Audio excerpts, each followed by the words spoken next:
Hi everyone, hope you're all doing very well, thanks. Hi, hello, hello, hello, hello, hello everyone, thank you for joining in.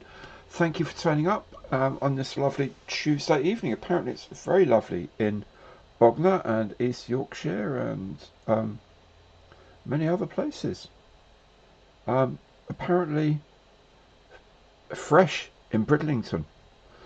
Well, there you go, it's all that sea air, it's bracing. I hope you're doing very well. Um, what was I going? Oh yeah, I was going to show you the. I was going to be doing my tornado. As you can see, all I've done so far is primed it, finished it, and primed it. And I'm not going to sort of sit with my back to you and all that spray it. So I'm going to do something else. What I'm going to do, I've got another 144th scale kit. Actually, two of them.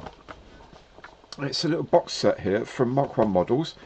Gladiator Mark 2 and a Beaufighter Mark 1 in the African campaign. So we're going to start with the Beaufighter. There we go.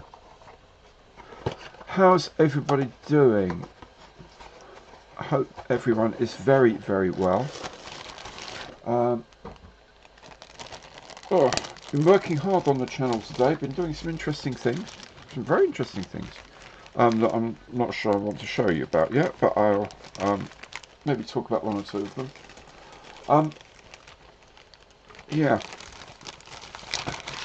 Concentrate on one thing at a time, Gary. That's the way to do it. There we go. So we get that, we get that, we get those. This piece and that piece. That's a Gladiator canopy. And that is the Gladiator frame. There we go, we can put those away. As I say, hope you're doing well. Weather's kind of nice, so it's getting better. Had our first barbecue this week of the year. I think it's the first one of the year. Yeah, it was. First one of the year. Absolutely lovely. Whilst we're starting, by the way, you'd have seen on Monday Matters that ICM have indeed said that. I'm going to take these off because I can't see what I'm doing with them on. ICM has said that Valeria will do an interview on my channel here. So, today's question, and I know a lot of you have already answered, but today's question is, if you could say to ICM one kit that they really, really want to build, and it's going to be good for them because it's not going to be something that only 3 people are going to buy.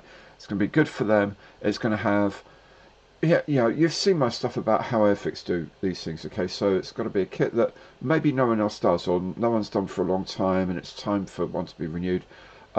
It's got plenty of variation, so they can do like 3 or 4 options in separate builds. And the other thing is it can't be too big. All right. Think of maybe half a meter span as your maximum at whatever scale you've chosen. That sort of physical size pretty much limits it because they use single piece molds. They don't use multiple, it's like really big moldings in their place. So yeah, give it some thought and drop a comment and say, I think they should make a I think they should make a Western Lysander. I think they should do it in 1/48th, and I think they should do it in 1/35th, and they should do SOE and resistance figures to go through it. Because remember also, ICM do like it if they can put a figure set to it later. Vehicles would be great as well as aircraft. I'll keep a note. I've got all of the chat gets recorded as well, so I'll go through them. If there's something interesting and new, I can put those to ICM, and who knows? They may well do it. They did it with the Hamden. Someone just made a comment and said, no, I wish they'd do a 1/48th Hamden.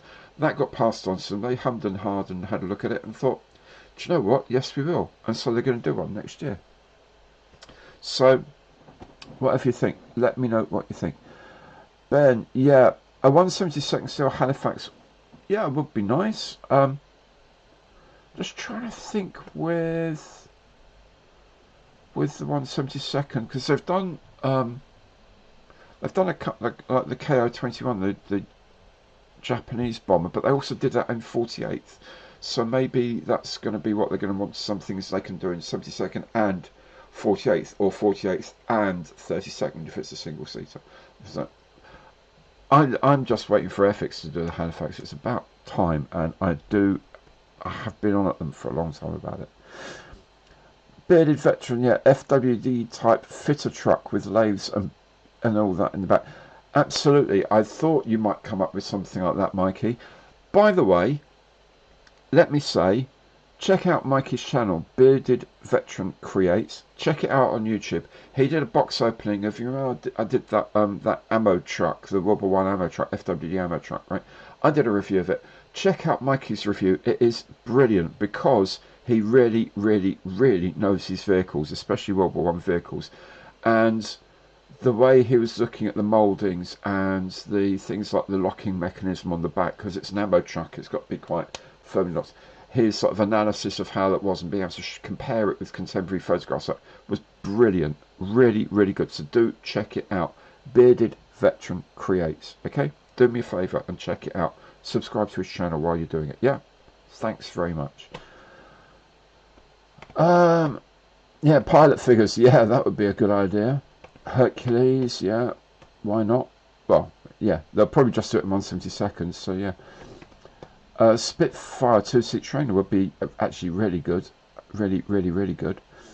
Yeah, UH-1, of course they've done the AH-1, the Cobra, so a UH-1 set would be really good, and it suits their Vietnam theme, that they've got a lot of things to do with Vietnam, and they've got the matting, the pierced metal runway matting. They've got sets of ground figures as well. That would fit in. UH-1 would fit in really well. License kits, yeah, that would be nice. I don't think they will, but it would be nice. Paul, I think you meant your wife, Sarah. Sarah, very happy birthday to you. Very happy birthday. Many, many happy returns of the day. Yeah, that's really nice, actually. Someone say, you know, shout out for my birthday. That's really, thank you very much. Yeah, a Mac Hurricane, yeah, Mario, I think that's a very good idea, especially if they can do a bit of the catapult as well for it to sit on. That'd be really nice. Yeah, RFQ or Bowser, Simon, that would be fantastic. 48th Gazelle, that'd be nice. You saw probably again in Monday Matters that LF Models have done their 1/72 scale Wasp and Scout that they're being launched. They in 1/48th would sell like nothing else, I'm sure. That would be a good thing. Yeah, Mark 8 tank, because no one else in the world other than Fox. Well, that's cool. That's an idea. Yeah, it does suit them. Some of these sort of, sometimes that you think, look at stuff, you think, oh, that's really weird, that's a really odd thing, but you know, they then go on to sell loads of them. So, you know, there's a market for things that no one else does, and it's not always the case of there's a good reason why no one else does it because no one else wants one. Quite often, it's no one's actually got around to doing it, which is a pity. I love it. I thought this would bring in a few comments. Thought this would. Yeah, Gazelle and a Scout, absolutely. Oh, lifting bodies. Yeah, lifting bodies, they were pretty cool. Absolutely cool. Richard Howard, any news when the FX Bulldog is being released? No, I've no idea, Richard, but I am going to say maybe end of June, early July. I'm going to guess, only because I think if memory serves from sort of rumours and bits and pieces I've seen around, the next month will be the Chinook, and the month after that I'm guessing will be the Bulldog. I can't wait for that Bulldog as well. I love that Bulldog. See some 1/48 scale British biplanes would be brilliant. One I heard the other day, actually someone mentioned the other day on the comments on the video on Monday Matters, was the Ryan PT-19. I mean, no one does that, and that was an absolutely fundamental aircraft to teaching a whole generation or two of American airmen to fly. That would be brilliant. That sort of thing, I think would do great. Joe, a neutral ferry battle? Yes, absolutely. A 148th ferry battle would be brilliant. It really, really, really would.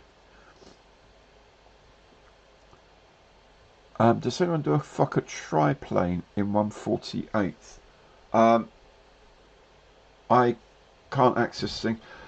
Did Edward ever do one, I wonder, in 48th? I can't remember. I've done a few World War One things, but anyway. Dry throat already. Army Links, yes. Army Links would be good if Airfix did it, built on their Lynx helicopter they've already made. Although, as you'll know, if you've watched my video, I'm not the biggest fan of that Lynx. But hey ho. Yeah, Puma, a new Puma. Yeah.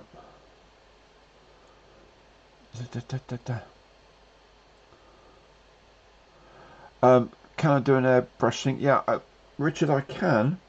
I'm going to be doing one on the Mobius airbrushes. I've got the two Mobius airbrushes, and it's kind of like living with it rather than actually just a straightforward review. Because now I've done reviews of airbrushes in the past, and they've been my experience with them over a week of playing with it.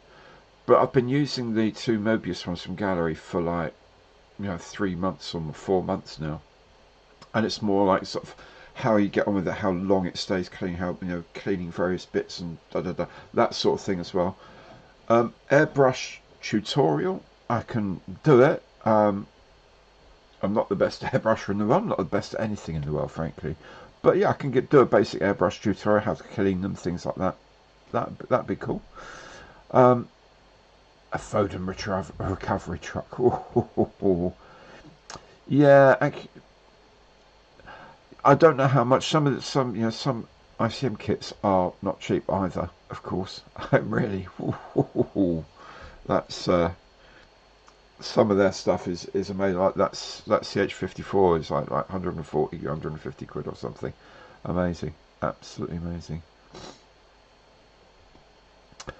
What's the brew of choice? The brew of choice tonight is some Lefferbrun from Belgium, which was liberated from my dad's cellar. Actually, last week when I went over to the house, just pottering about the place. I say cellar, it's his shed outside in the garden. He's got some things. And I thought, oh, he wondered what he's got in there. And there was a few things of different types of beer. So I thought, great, I'll take those home. Hi Mark, how you doing? Did my dad ever get upset when I called his ship a boat? No, he took the joke. It was never meant any harm. I can't remember technically whether it's supposed to be 2 or 3 clear decks above the waterline before it's a ship or something like that. Is the old story. That is why submarines are traditionally known as boats, because all their decks are underwater, even though they're bigger than most ships in the Navy.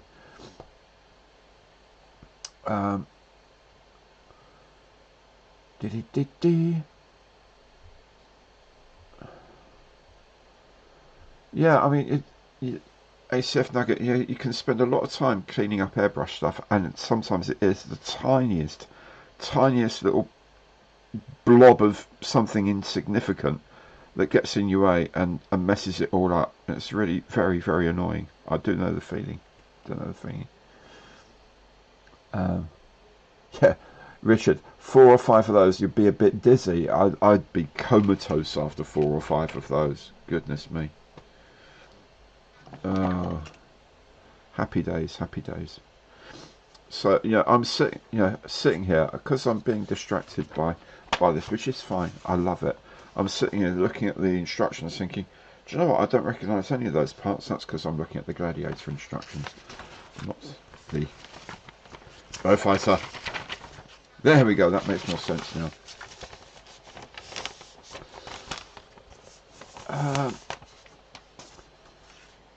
time and some Sams. That'd be interesting, I guess. I mean, one thing I think Airfix really wish is that they could find the molds for the old Sam 2, the guideline, because that's one of the most requested kits they have from the back catalogue, one of the most requested potential vintage classics.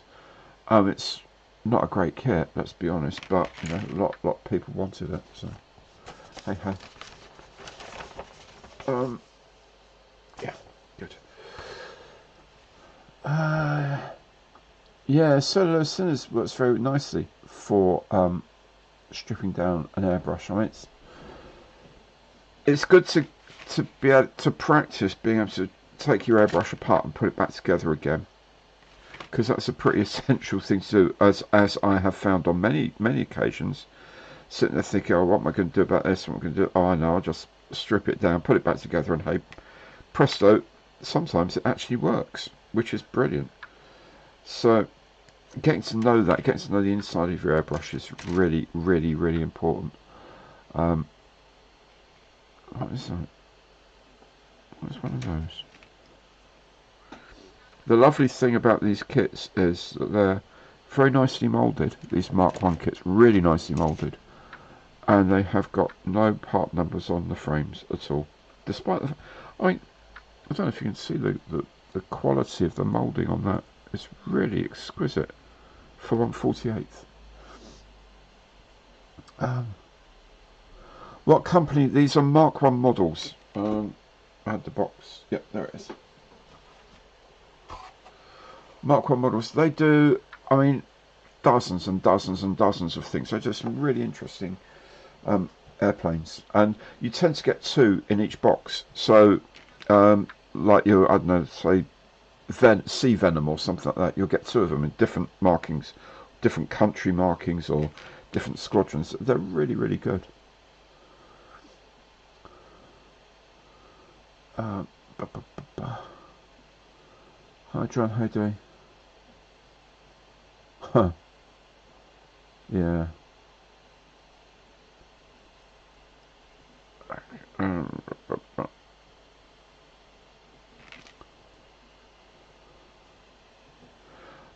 It does help. Yeah. Stuart, as far as I'm aware, you really want to have silicone seals, because then you can use anything in it and you can wash them in anything.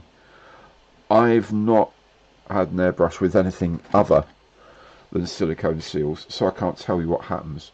But I know when I've done reviews, you know, it shows, you know, the seals are silicone. Everyone gets very excited. Oh, that's really good. That's excellent value. That's a really good idea, and da da da da. So I'm going to guess it's the right thing to do. Yeah, wash it through lacquer thinners. We'll do that thing. That same thing. I mean, I use my biggest friend when I'm cleaning airbrush, when I'm shooting acrylics, when I'm airbrushing acrylics. My best friend is really hot water. I use it to clean up and clean between colours and things like that, and then getting the acrylic out whilst it's still relatively fresh. It's really easy with hot water on it. Not boiling hot water, but just hot water, like hot water from a tap. You run a tap for a minute, so it's actually proper temperature, and then that's that. That's brilliant. And then you can use your nice airbrush cleaners and stuff like that. I use that's over there, the one from Sprue Box. It's like a yellowy colour. That cleans up my airbrush really nicely between colours. If now and again I have to take the needle out because it starts spattering a bit, so I need to take the needle out because it's got some stuff in it. Just wipe it with some isopropyl alcohol, rubbing alcohol, and I use little, oh, I'll show you, these little squares or rectangles, I beg your pardon, these little rectangles that are like microfibers, so don't leave fibres inside them, but also they've got quite a rough texture to them to feel, and it's enough to sort of take paint residue off of something, like the inside of the bowl, or around the needle. You just sort of run the needle through it, just sort of, and just through. Pull it backwards so you don't affect the point as it goes through, and that cleans up the needle really, really well, and that goes all back together again, ready to go. So it's relatively straightforward. With lacquers, I haven't really done much lacquer paint yet because I only just got a paint booth, so when I do that I'll let you know how that goes.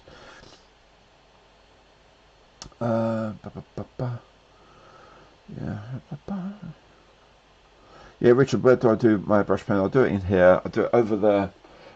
That's another video I'm going to put up very soon, actually. That reminds me, I must put that video up. It's about building a filter box. If you haven't got a window you can poke the exhaust of your airbrush booth out of, you can build a filter box with a bucket and a few other tricks and stuff like that. And it works brilliantly so far. Generally, the argument is if you can smell the paint, then whatever filtration system you've got isn't working. And if I've got the paint booth on and I'm spraying stuff, I can't smell it in the room at all, and that's fantastic. That's made quite a difference. Obviously, if you can poke it out the window and vent it through the fresh air, then that's even better. But hey, yeah, can't always do that. Johnson, is that Beaufighter? Yes, it is a 1/144th scale Bristol Beaufighter from Mark 1 models. It's either a Mark 1 or a Mark 6, depending on which one I make, and I can't figure out which one it is. Hi Julian, how you doing, my friend? Let me have a quick look. Which one are we be? I think it just depends on what paint scheme I go for, what mark it actually is. I don't think physically as much. I'm going to go for a Mark 6F. Yeah, I'll go for this, the 6F, because it's got all the nice colours in it. Yeah.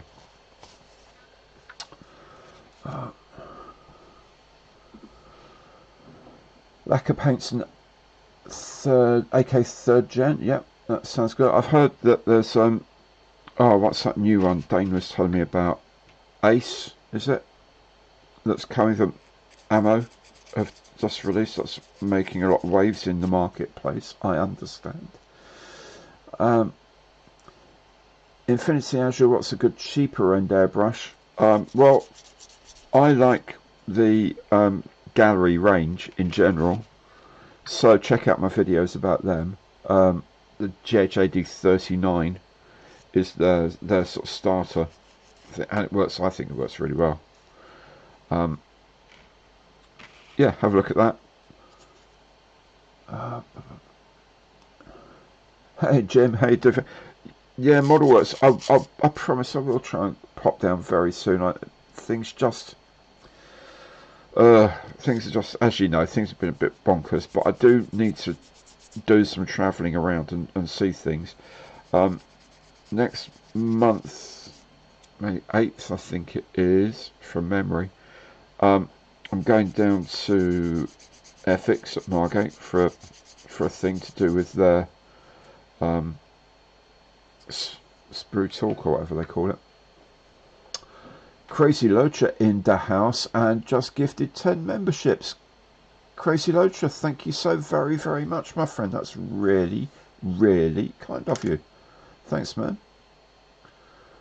I hope you're doing well. I hope you keep you safe out there. I mean, it's a crazy time of year with people on the roads out there, man.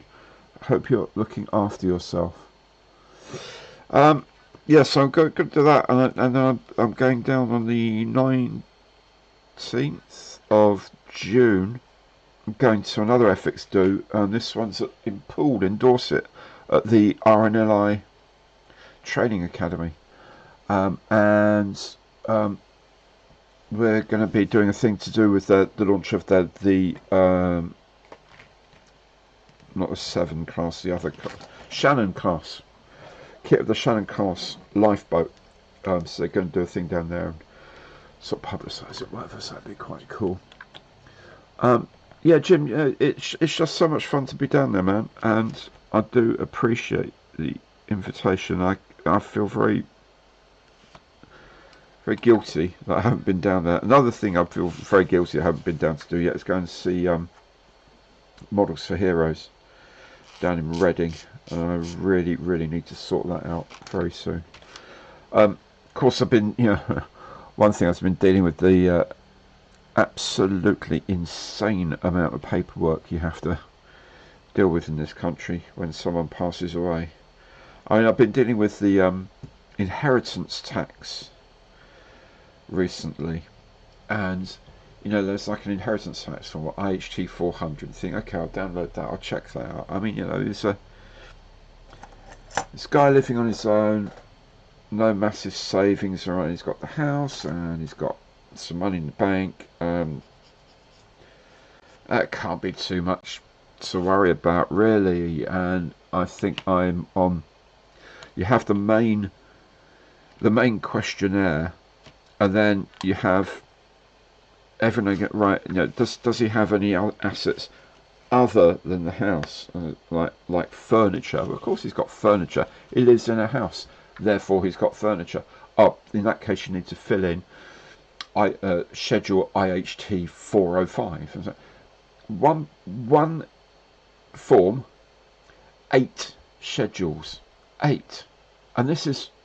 He ain't going to have to pay inheritance. Well, we're not going to have to pay inheritance tax on his estate. He didn't own enough.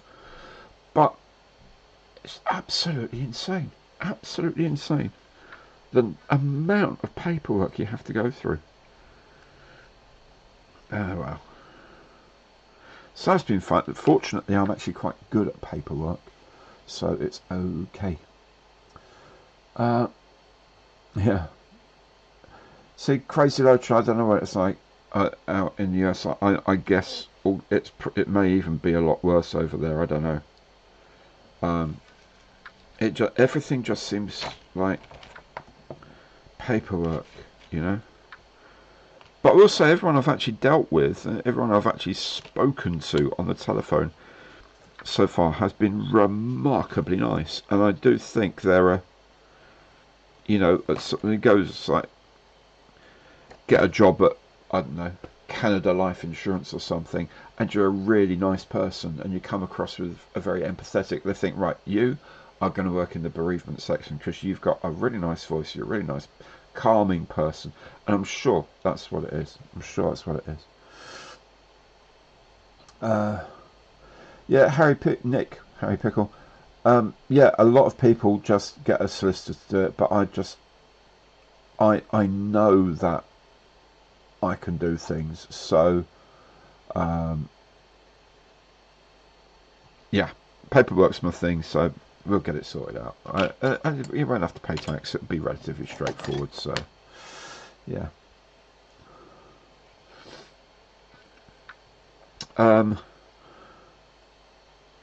Julie, oh Andy, yeah, when I did my mother's probate, it was really straightforward because she left everything to Dad, so it's really easy. But now it just seems a lot more difficult this time around, and also it was Mum died before 2017, and a lot of things changed in 2017 apparently. Anyway, I don't know. It's all just a bit annoying, frankly. So we'll get on with it and battle through. And it's fine once you get everything done. There's no. We haven't got masses of accounts to worry about or anything like that. It's just the one. But everyone else has been really nice. As I say, really friendly, really nice, really kind. Oh, putting it 140 to return to modelling instead of me bitching about the tax system. Putting in a 144th scale control column. Oh yes. Oh, I'm a happy boy.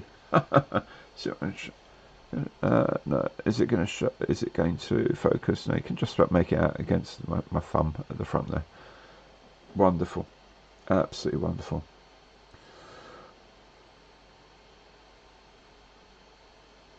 Yeah. Yeah. Polish aircraft. Yeah. I think they'll probably be looking at people at Armour Hobby and checking out what their plans are for. See, I don't know how much these guys talk to each other. It's going to need a dry.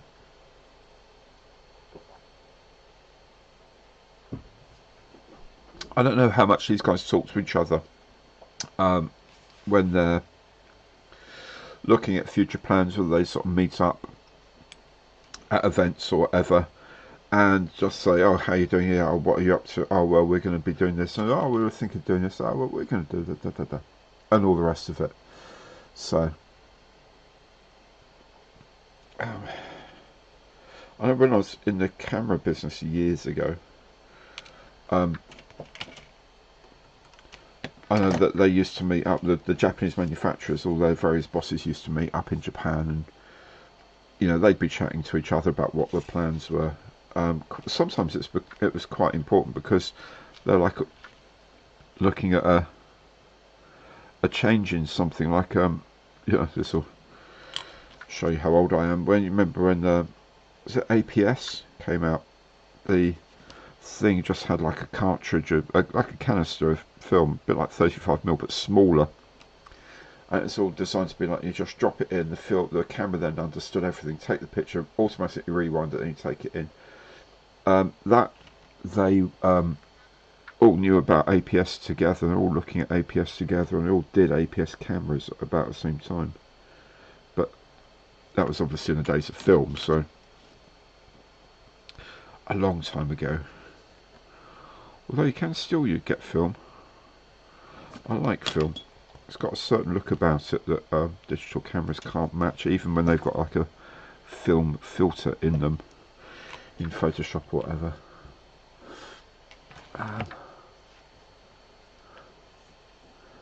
Yeah, I mean, it's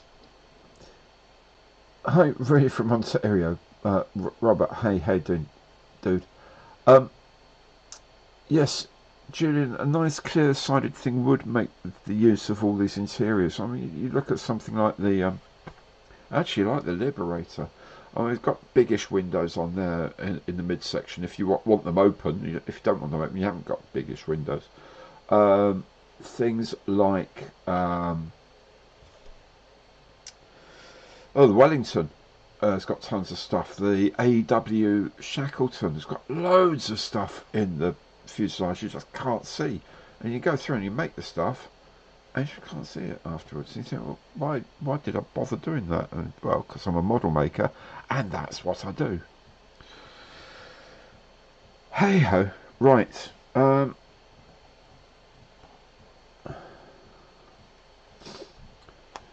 it would be interesting to know actually if they do sort of chat to each other, even in sort of general terms about what they're looking at doing, or maybe we're going to go into this, maybe we're going to look at that, and then maybe someone will say, yeah, well, we looked at that, and then we thought, no, we can't, and then, or there's not enough content, or there's not enough research available, and things like that. You never know.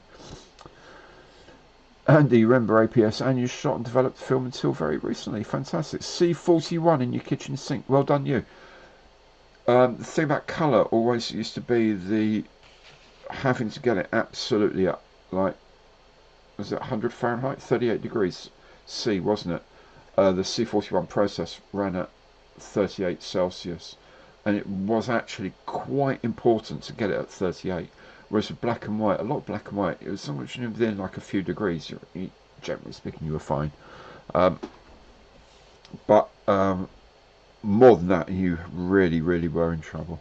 And E6 was even worse. E6 was pretty much impossible to do at home without big thermal water baths to make sure you preheat everything and just get it done. But I love it. I spent 3 years in dark rooms, just legally, not as a stalker or anything. At uni, 3 years of just sitting around in dark rooms and processing stuff. The first year was just doing black and white, non-stop black and white test strips and measuring them and looking at the effects of all sorts of different things on processing. But then, being able to shoot 5x4 Oh, I used to love that 5x4 megs. It's like, I don't know how many megapixels or gigapixels the equivalent would be now, but that 5x4, the pictures shoot on that 5x4 inch negatives. The detail is just phenomenal. I did a shoot at Hendon actually. Goodness, I wish I could get the negs of that from wherever they are. Yeah, RAF Hendon. I went after hours with this big old camera, and the whole thing with the cape over the top and focusing it, and all the slides and up. Brilliant. Absolutely loved it. Absolutely loved it.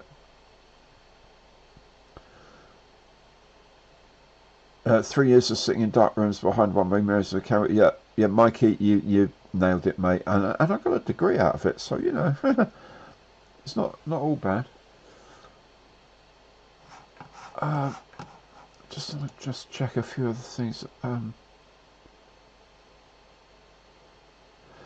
Marcus Canfield, yes, the De Havilland Museum at London Colney has a model show on the 19th of May.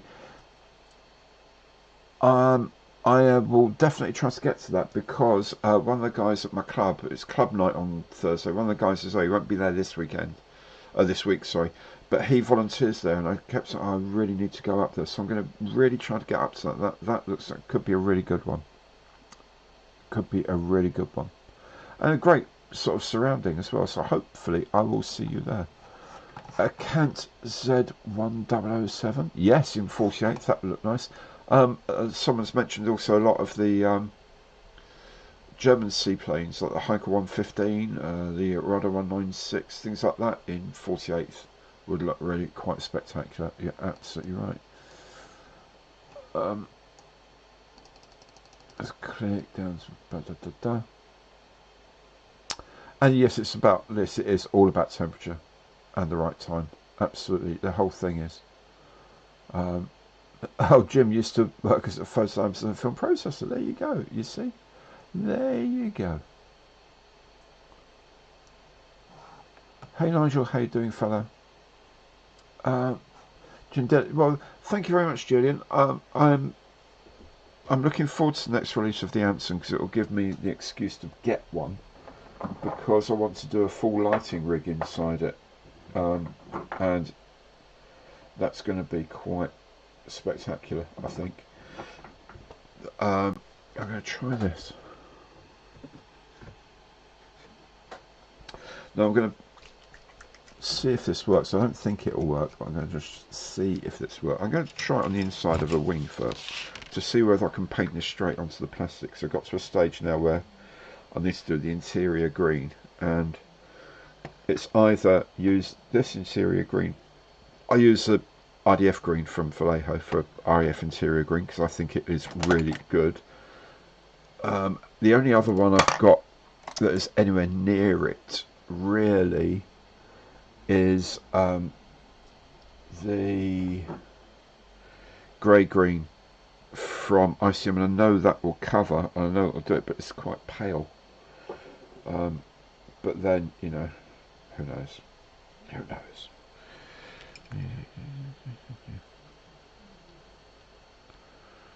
Okay, well, it's not terrible. Do you know what I could do? Is just put the ICM one on first, let that dry down a bit, and then put a coat of that on. Of course I could. The ICM one that actually goes down really nicely on fresh plastic, you see. I have got sent some ICM primer, but they say you have to leave that for 24 hours, so not going to be doing that. Yeah, Andy. If you mess it up, the colours go all over the place. It's really good. It actually used to be quite fun. Ian, does anyone know of any model parachutes deployed for airborne troops, equipment, and brake shoots? Now, I have seen them for brake shoots for aircraft like F4s and SR-71s, and I've seen them on Monday Matters about a year ago. There was a spate of them, and then they stopped. They were 3D printed. They came from America. Just check out, just do a search for something like 3D shoots or something like that, rings a bell. So maybe try that. See if that works. I'm pretty sure it's something like 3D shoots. And they did 3D printed open parachutes for aircraft. I don't know whether they've done more than that in the meantime. I haven't seen anything more in the meantime.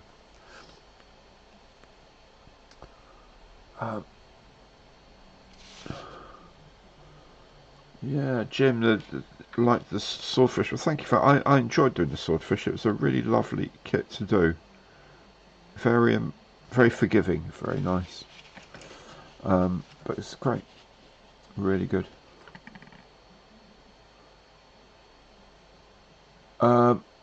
First and second, Simon, am I going to the Duxford D-Day 80 Air Show? I hadn't planned on it. Oh, now then. I wonder if I can do that. I'll have a think about that, only because I can hopefully arrange to meet up with a mate up there as well, and it's a good excuse. If you can meet up with mates whilst you're doing these things, it's always a good excuse to do that. Maybe I will. I don't know. I haven't been to any air shows for a long time. Really, not a very, very long time.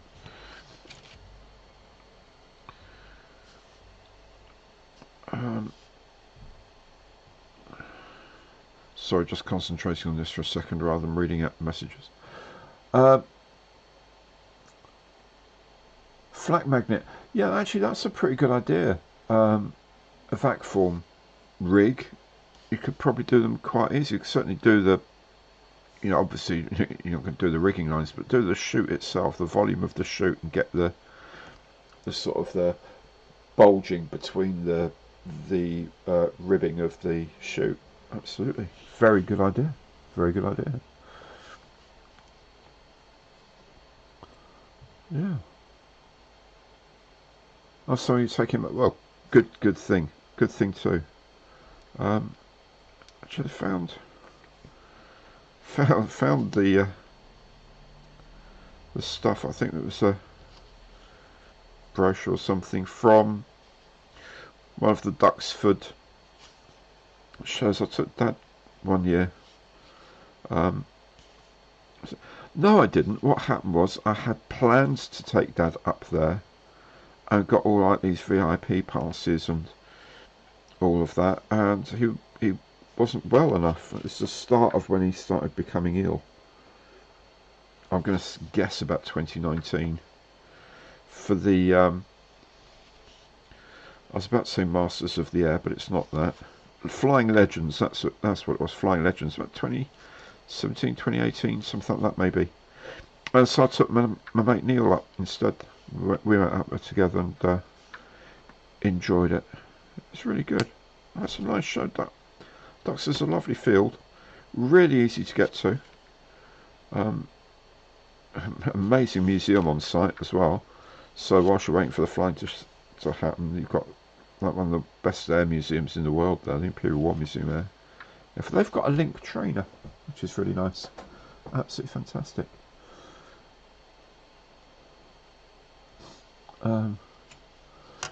Yeah,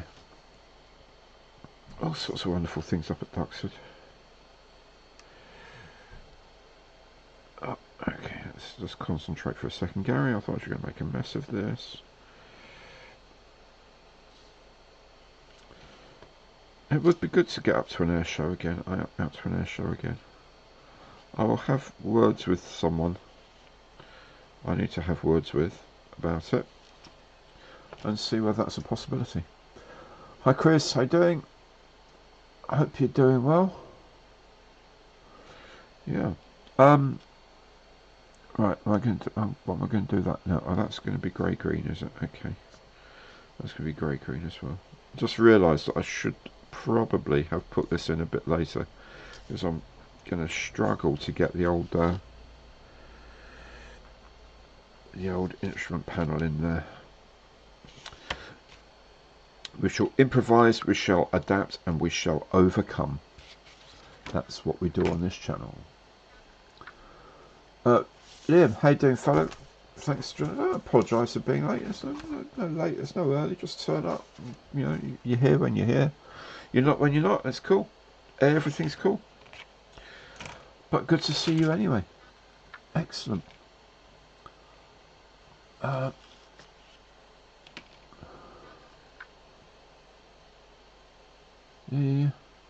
Yeah, I remember one of the things about the sort of the VIP thing we had on the Flying Legends was you could walk up the flight line and just nose about, and everyone was really cool about it, which I thought was amazing. Yeah, it's great. It's a grand day out, as they say. A grand day out, grommet. Incidentally, I know I bang on about ICM a lot, but really liking how this paint goes straight onto bare plastic. Very impressed by this. Obviously, normally I airbrush these things, lock it down with some thinners, but goes down all right, you know. Goes down pretty well. Peter from Belgium, hello, how you doing, fella? Thanks for joining us. What kit maker and what skill is the Beaufighter, Jim? It's 144th, and it's from Mark 1 Models. This set comes with a Gladiator and a Beaufighter. Really lovely.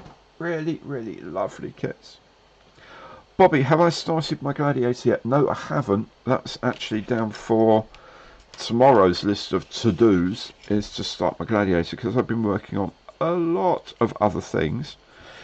There's another video out tomorrow morning, which won't be, there's no spoilers.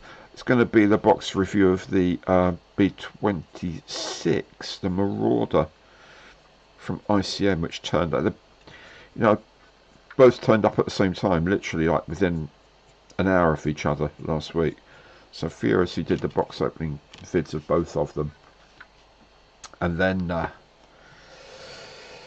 oh, I've got to start this, but then I'm thinking, oh, I've got to start some other things. And then there's the thing with Airfix, it's all about D-Day, and they said, hey, well, look, if you've got any kits you recently finished that you can share with us and all that. And I thought, do you know what? One of the things I'm doing is the B26, but I don't think Airfix particularly want to know about an ICM build. So what I started to do was the club kit, Airfix club kit. That's my PR19 Spitfire so far. What I've done on it, I sprayed the white and then masked it off, did the black, and then did all the rest of it, and it did a bit of dry pre-shading and all that sort of stuff. But what I did with the white is I left it a little bit pale, sort of a little bit grey, sorry, not pale, grey. And then I've just gone over it with a brush to give it like some brush lines, some brush marks in it on purpose, because of course these things were quite often just brush painted. Like on the day of, I think, the 5th came round and they said, all right, by the way guys, the show's on for tomorrow, so hop in your spit, get in your kite, take it over, start taking a few holiday snaps over the invasion beaches here and here. And by the way, you need these invasion stripes painted on, so get Chiefy to organise that for you. And you come up with some blokes with some black and some white paint, and just literally just, right, okay, it's going to be that size, little notch for the, don't paint over the serial number, so notch that out. Bish bash bosh, job done, off it flies. So that's what the sort of finish I was hoping to emulate, as it were. So that's going to be like the story. I've done the Typhoon as well. Started the paint on the again, did some pre-shading, and I started on the white for the invasion stripes. And as I was doing it, I noticed that it's got 4 rocket launch rails here. It's got 2 here and another 2. Well, the markings actually go up to about like there. So I'd put these on thinking I'd be really clever and put the rocket rails on and then spray them all the same colour, without realising actually that the 2 inside ones are covering the invasion stripes. So they've had to come off. I'll do the invasion stripes, paint them. The masking around here is going to be incredibly bonkers because the way the cereal sat within it and all that is going to be fantastic fun. Not my favourite kit so far, I have to say. The cockpit construction is really quite tricky. I have got another one to build, but I've got CMK have just done a Napier engine for this kit. So it's a resin engine. It's just like the top of it. So you cut off like the top parts, and they give you resin replacement parts that are like a proper much thinner, obviously. They also do the seat and the gun sight as well. They also do a few other things, but they haven't been released yet. So I've got a Napier engine, so I can have this one, and the other kit, the standard kit, if you like, comes with a different aircraft, but from the same squadron as this one. So job's happy, absolutely fantastic. So looking forward to doing that. There you go. That's where I've taken off the other rocket rails. I need to sort of go over that with the wire again, and then mask them off, spray them up, redo this. Ethics say to do this silver, the inside of this. I'm not sure it wouldn't have been Hawker yellow at that point, so I need to double check that. If you've got an opinion on that, let me know. I think it should be Hawker yellow, and I've got something that yellow zinc chromate is very close to that, and I've got some of that, so I can then just sort of mask off that area, get those the right colour, what I think is the right colour, do the camouflage, like it, yeah. Not done, no time. This one's got a pilot in it as well. You can't see it obviously because it's masked off. So I've got a pilot figure in that one, so that's pretty cool. So that's going to be fun. So then I'll have a couple of Battle of Britain D-Day kits to talk to Airfix with that aren't from another manufacturer, which is a little embarrassing. Hey ho. Julian, any movement on the tank diorama? No, sorry, not yet. I will get around to doing it. There's some things I want to get hold of in the meantime. Some rubble and things like that need to go into it. But that's a back burner, longer term one at the moment, because I just cracking out these kits. I'll show you something else in a moment that is just. I'm doing it for me. I'm not doing it for the channel. I'm doing it. I wanted.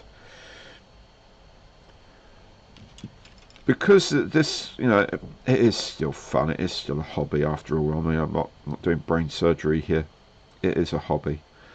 But what with my dad and all that, and I just needed every now and again. I just need to spend a few minutes not working on the channel and not doing other things. I just needed a project for me. The build is not going on the channel. It's just something I want to do, and I'll show you in a minute. I'm really happy with where it's going so far. It's that's a silly thing. Really, actually, I'm not even sure if is it this scale? Maybe even smaller than this scale. Just something I really wanted to do for a long time, and I had these bits and pieces, so I thought I'd give them a go. And see how we go. Let me just clean my brush out a bit. Right. So, what I'm doing, let me just check some. Yeah, Richard, thanks. Yeah, thanks, and Jim. Yeah, I like the Spitfire. I'm happy with the. I'm happy doing pre-shading when you've got like a large expanse of the same colour. I think it really works quite nicely.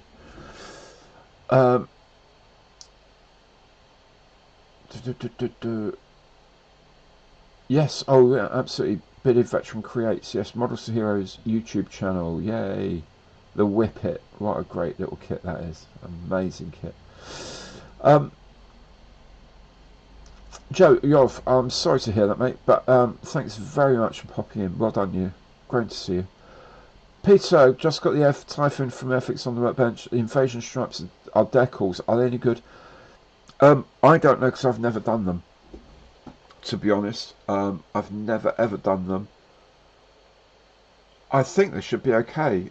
If you want if you want to get all like the detail of the panel detail and all that, you're gonna have to have like the setting solutions and solvents. I like micro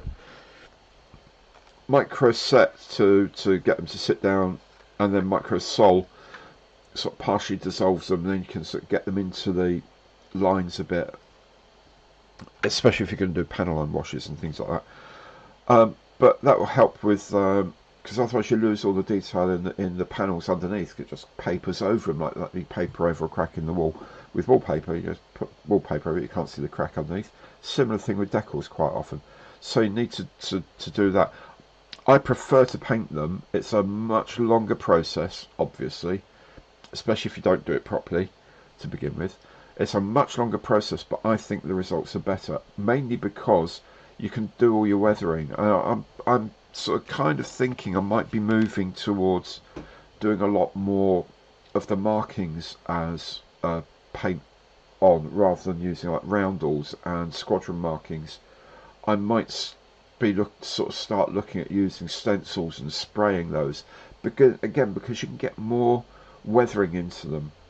I'm not that clever with decals that I can weather decals effectively, so it might be a way around it. I did it with the 124 Spitfire and it worked like an absolute dream. It was brilliant. Obviously at 148th it's more tricky, and 172nd it's very tricky, but can't be entirely impossible, so I might be giving that a go in the near future. Right, so I've done those. I'll just give this a quick wash with the IDF green.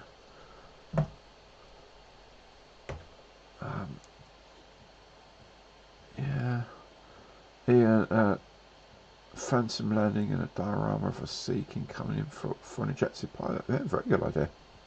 Very good idea. Matras. Oh, from Adelaide. Oh, g'day, mate. I've a friend who lives in Adelaide. Wonderful place. I really want to visit Adelaide for two reasons. Firstly, the Adelaide Hills wines, just not far away. Some of the best Riesling on the planet. Don't tell the Germans I said that, but it is. And also, of course, the Adelaide Oval is one of the most beautiful places in the world to watch cricket. So, one day, I will do that. I'll happily have to do that because I love my cricket.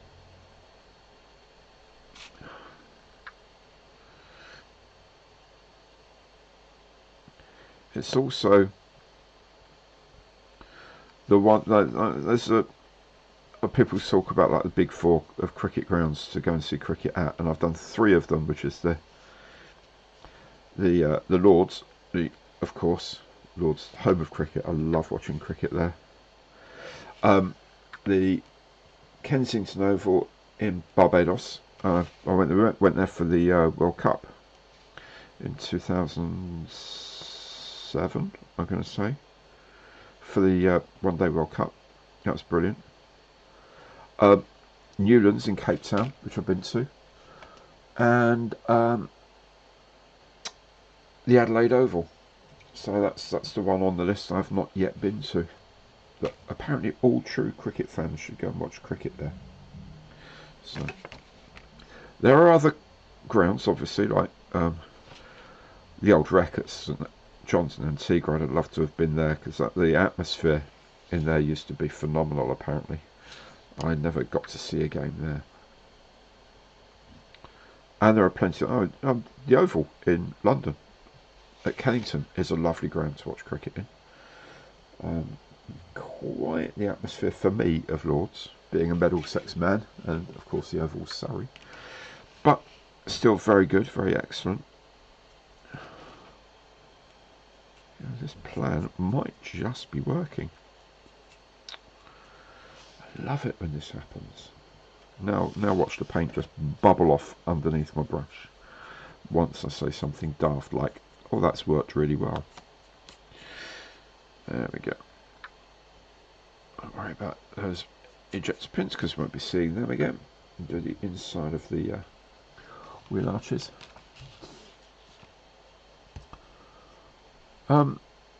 Gillian, yeah, getting the right color. I'm sure you can get the right colours. I mean, the REF ones are easy enough to get.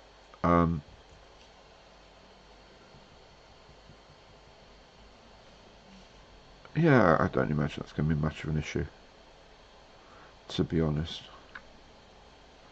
Colour also is a very strange thing because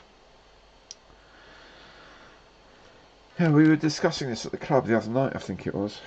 Or was it, no, it was when I was in Hannants the other day, we were discussing it. And people were saying, uh, you know, the colour this, colour that. And I thought, well, there's so many different things, like the type of light you view colour under is critical to your perception of colour. You know, the LED lights weren't invented in the 1940s. So how can you say that when you're painting something under an LED light, it's the right colour? There's a phenomenon called metamerism, where something appears, two colours can look identical under one lighting. You move them into a different lighting and they look very different. Their response to the power spectrum of the lighting is very different. So that's kind of difficult. And what are right colours anyway? So I reckon as long as you get pretty close and ultimately you're happy with it, then I'm going to say my pink Spitfire's pink enough, and the blue and the red I've used are pretty good. The rest of the stuff's in white or black, easy enough to organise. So yeah, it's not going to be that much of an issue. Yeah. Oh, you can count Jack Russell as a mate. Oh my God. Jack Russell, one of the finest keepers this country ever produced. I remember watching him. The man was brilliant, absolutely brilliant, and he's an outstanding painter as well. Really good painter. Yeah, Jack Russell, phenomenal keeper. That raggedy old hat he used to wear, but my God, he was good. Absolutely amazing. Yeah, I'll go with that. Yeah, I think colour photos are a reliable reference. I know, mate. You know, I actually have heard someone talk about, you know, these colour photos that were found, and you know, how it shows what a particular colour was. And you know, the guy said, well, you know what, you don't know what the film stock was like. You don't know how the film stock's reacted to being wherever it's been stored for the last God knows how many years. You don't know how it was processed. You don't know if it's printed. You don't know what the printing conditions were, the quality of the paper, the type of paper, and all this. You've got no control over that. You've got storage again. If it's prints, then they go off really quickly if they're not stored absolutely perfectly. You know, it's then probably you're saying, oh, you're seeing a photograph. What you're probably seeing is a scan of a photograph, so you don't know what the scanner was set up like. Then you don't know what the person's computer was set up like who did the scanning, because they probably would have made some adjustments to the scan to make it look right on their computer. Not that they've got any idea of what right is. And then, of course, it's put online. As soon as you post something online, almost every host, you know, Facebook does it, most of the internet sites do it. They apply colour corrections because they want people to get the right colour, what they think of as the right colour experience. And then you're looking at it on a monitor at home, which isn't colour calibrated either. So there's all those different things, and then eventually, then when you look at it, you look at the picture, and it's a picture of a plane that's sat in a jungle for 3 years, and you think, well, what's that done to the colour of the paint originally anyway? You know, there's just like 30 different steps where it can be wrong. It can be messed around with. So saying, oh, that's wrong because I saw this picture from this plane, that, you know, this Japanese plane was found in the jungle in 1957, and that's the colour this green was. And you think, dude, really? Really, really, no, forget it. It's not happening. Just make it look convincing, really convincing. That's all we need to do. Daylight bulbs, even light bulbs, LEDs, they they'll have this crazy thing of bulbs age, and even the systems used like at printing works and things like that. They've got these really carefully illuminated booths for judging colour print. The print that's coming off. Even there, they have a timer to tell you how old the bulbs are, because the bulbs change over time. So it's so critical in that the differences are so many, and they just add up. And if they add up all in the one direction, your colour is just completely unrecognisable. So I don't worry too much. I really do not worry too much. White balance, absolutely. Colour balance, and also what environment you're in. Judging the colour on this now, well, I'm looking at something that's largely blue around it. Edwin Land, who invented the Polaroid process, wrote an absolutely classic paper on how your perception of colour is governed not only by the object itself but also by its surroundings, which is why this really should be an 18% reflectance grey. Ideally, it's not. It's blue. It looks prettier, but that's the thing. Yeah, Andy, exactly. You get to a point where you just give up. You really do. Absolutely give up.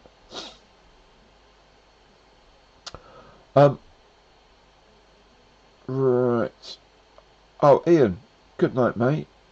Thanks very much for dropping by. Hope you sleep well. We'll see you again very soon, I hope. Always quote band lyrics at the start of Monday Masters. Yes, I do. My favourite band. Oh, that's a really tough question. You ask anyone. A favourite band, and that's a really hard question to answer. I think my heart and soul really belongs to Status Quo. Don't mock me, don't hate me, but I'm old, and I remember them gigging back in the day, and they were phenomenal. And I like the music. The music always makes me smile. Caroline, in particular, the song Caroline. I hear that, and it instantly cheers me up, no matter what is happening.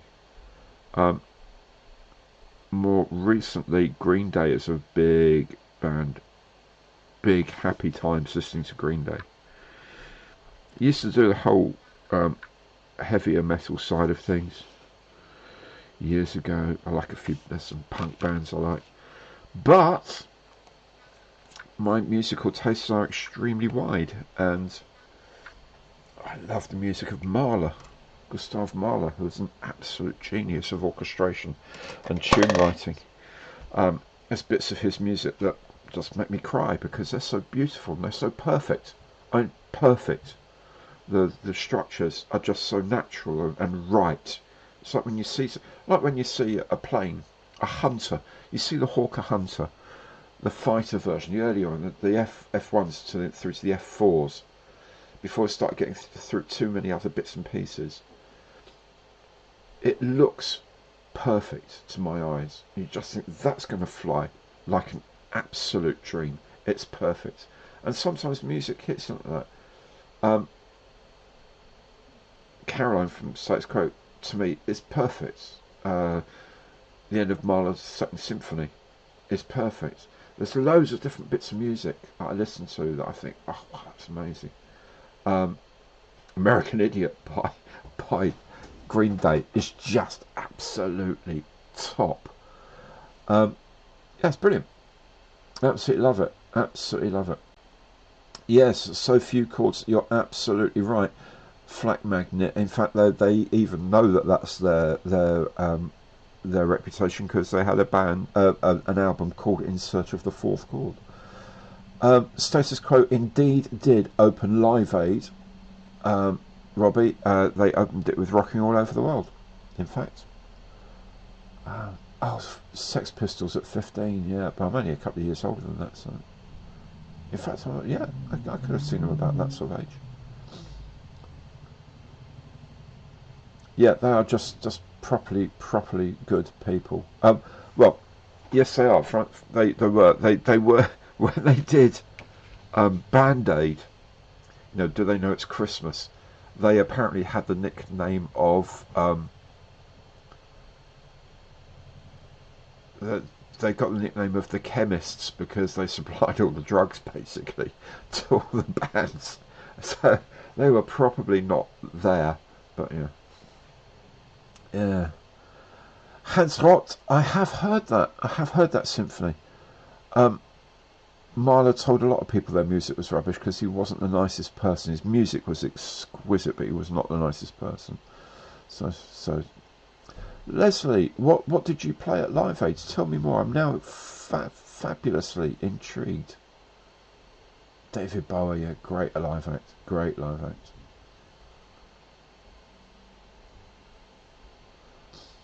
Yeah, it is amazing what you can do with 3 chords, I tell you what. ZZ Top, yes, another great band. Actually, another one from my youth, which some of you will know, and actually probably not that many will know because they're not that famous, was Dumpy's Rusty Nuts. What a great rock and roll band. Rocking rhythm and blues band they were. Still are, actually. I think they're still occasionally tour. I haven't seen them in years and years and years. But yeah, Dumpy's Rusty Nuts. Box Hill or Bust. What a great song that was. Who else?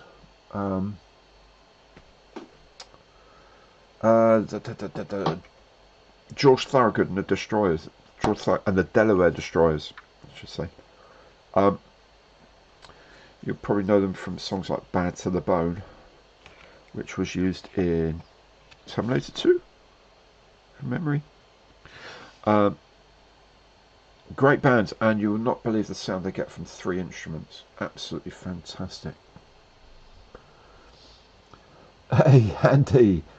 Yeah, Dumpy used to do a phenomenal amount of tracking around. And you know what? They were such good blokes. And they were fun. They didn't take themselves too seriously. They didn't take themselves reasonably seriously, musicians. But, you know what? I've still got one of their t-shirts. I just love the band. Absolutely love the band. Alright, big band, excellent. Wow, fantastic. What an experience, Leslie. What an experience. Yeah, Dumpies were legendary on the bike rally. Well, that's something, Box Hill or Bust, just for kicks. You know, it's all about riding the bikes and having fun.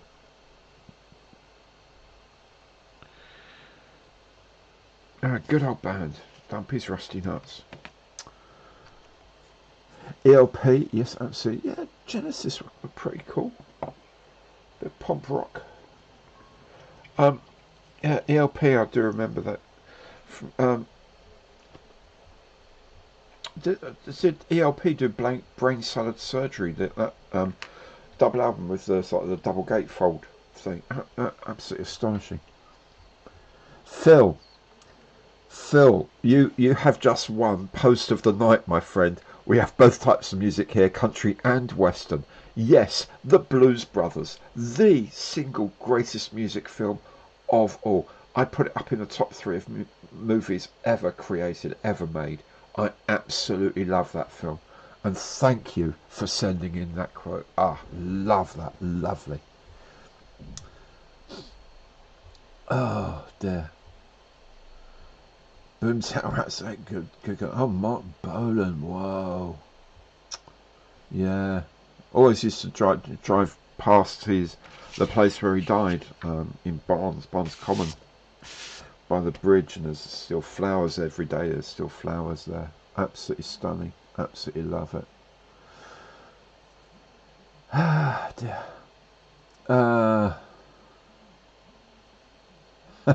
Did your generation stick safety pins in their ears for nothing?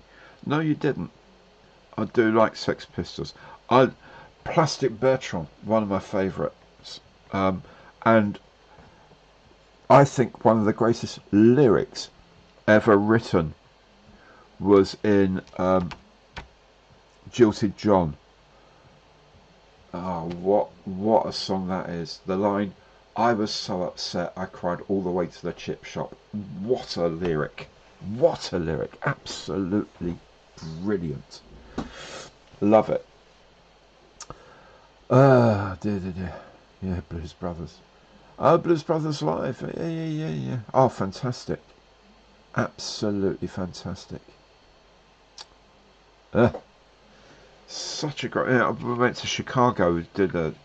I had to sort of see a few places. A lot of the places don't exist. I mean, Maxwell Street Market's been moved and things like that. But we see a few of the things. Oh my God, that's in the Blues Brothers. I think Maria got a little bit tired of it by the end of the week, but it's my thing. It keeps me happy. I just love it. Absolutely love it.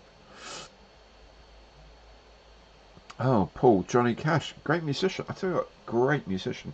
A lot of these guys, people just think, oh yeah, they're all right songers, da da da. A lot of them are properly good musicians as well. Really good.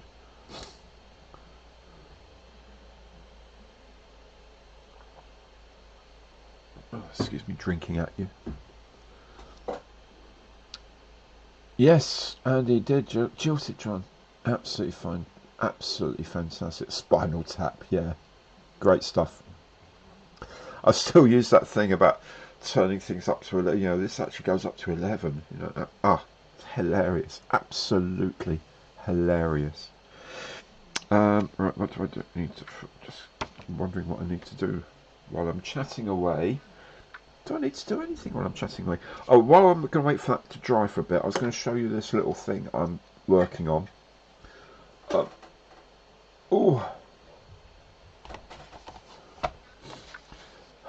That looks like a little box of white, you're thinking. Well, it is in a way, but if you'll see, you notice it's textured white. Textured white. And it goes up towards this corner. So, what I'm going to do is put some texturing on here to make it look like sand. And a bit of water that goes in, some acrylic water. And then I've got these tiny little marine assault vehicles. Actually, I might have to build this up a bit more. So this is more obviously then coming out of the water, and this is like still swimming along in it, in the acrylic, and paint them up and do some water work on your. Yeah, we'll have to build this up a bit more to make it more obviously a beachhead type thing. But yeah, that's just for me. I just want to try it out. I want to try the techniques, but also it's doing the clay work and stuff. And these took like 5 minutes to make each. Little trumpeter kits. They're lovely. So I think the 144th scale. The guys at Model Works gave them to me when I was down there. Just said, there you go, job's done. So yeah, that's what I'll be doing with those. Could be quite fun. But it's just for me. It's just like, obviously I'll show it you when it's done and talk about it maybe. But won't. It's not something I've been filming for the channel. Let me put it that way.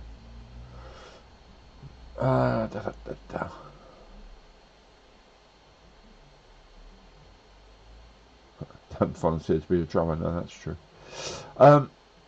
Cool. Yeah. Right. Let's. Absolutely lost at the moment. Right. I'm going to do so a decal. I need to put a decal.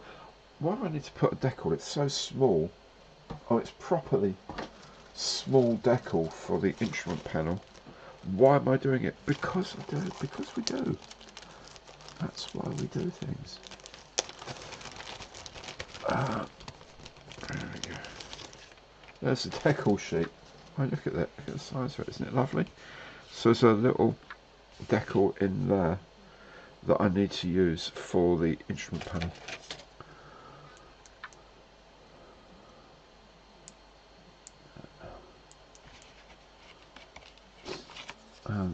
Cheered up.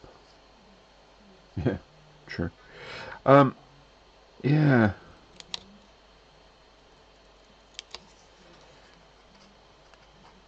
Actually, for all of its tragic overtone, quite often, I actually find Mahler's music cheers me up because it makes me realise there's someone in the world even feeling even worse than I do at that point. Because he was properly depressed most of his time.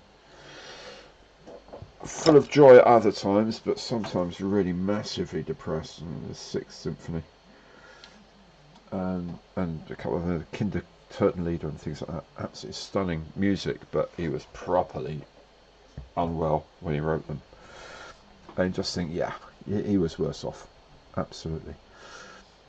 Uh, Richard, first time you watched a live stream. Well done. Thank you very much for joining us. I'm really happy.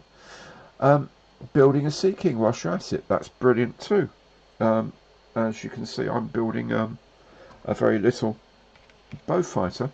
And the very exciting thing is, once I've done this decal, decal, call it what you like, I can put the fuselage halves together. So I best prep the fuselage halves while I'm at it. Making amazing progress on this, guys. This is so unlike me.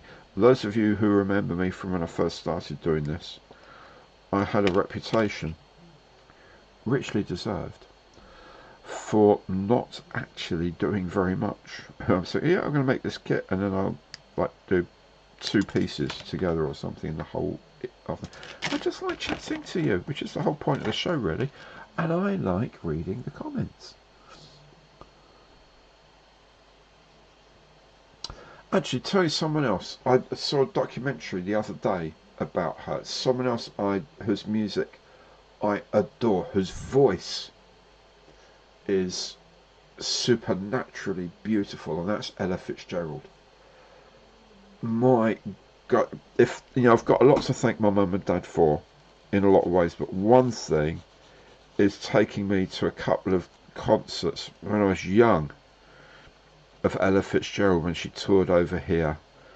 The first time she was just, really good. And the second time, she was almost blind, needed help onto the stage. I think it was Wembley Arena or Conference Centre, somewhere like that. I know the seats were really comfortable, but dear God, she could sing.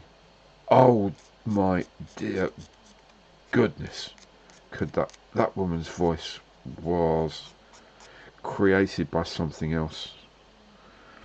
Ah, just beautiful, just beautiful. Simon Nimrod from Elgar, from the Variations, written about his friend August Jaeger from his publishers Novello, his pretty much lifelong friend. And of course, Jaeger in German is hunter, and Nimrod was the mighty hunter of mythology. So there we go. We're entertained and educated. This is today's BBC.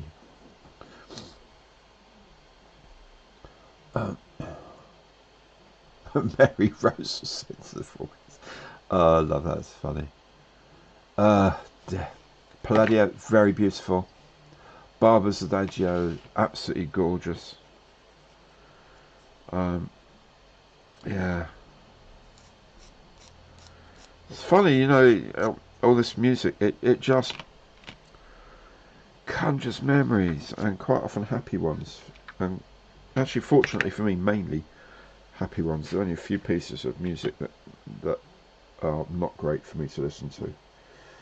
But most of it, fortunately, is joyful, or if not joyful of itself, it has sort of enabled me to cope with something. So listening to the music has done me the world of good, sort of thing. It's an astonishingly powerful thing, music.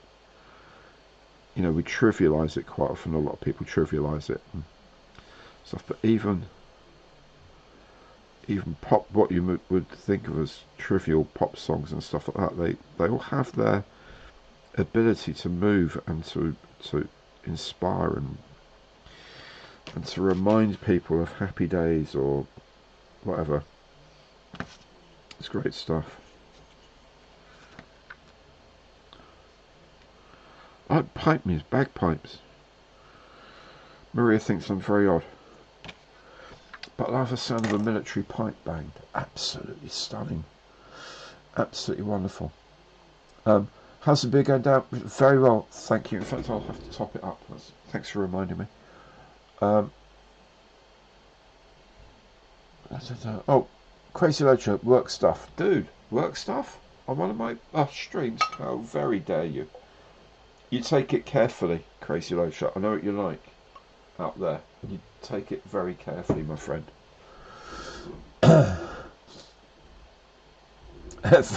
Paint Your Wagon. Yeah, I remember going to see the movie.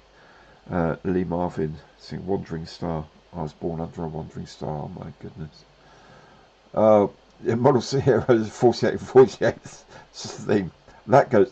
That's an earworm. That you watch the 48-hour group build, and you'll not forget that music ever, because they play it a few times and it's in there.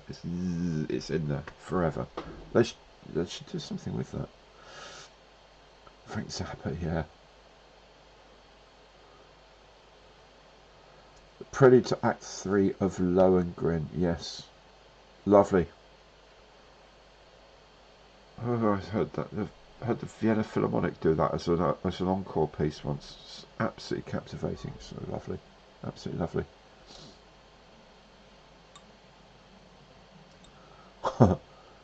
Yeah. Yeah, bearded veteran creates. Yeah, exactly. Yeah, that classical stuff.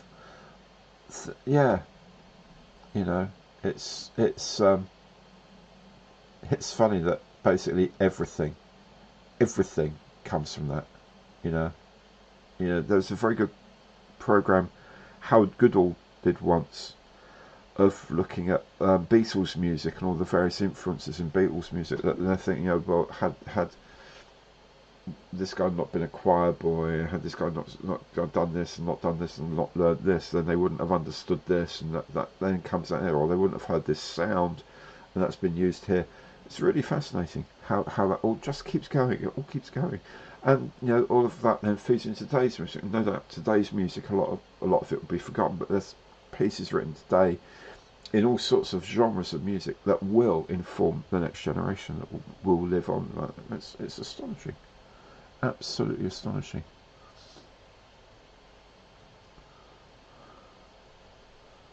Queen Meatloaf and Quo. You can't go too wrong with that, Julian, to be fair. That's pretty cool, isn't it? Liam, goodbye, off to move my cows. Well, best of luck moving your cows, Liam. You have fun with that. And indeed, see you next time. I'll just check on the date.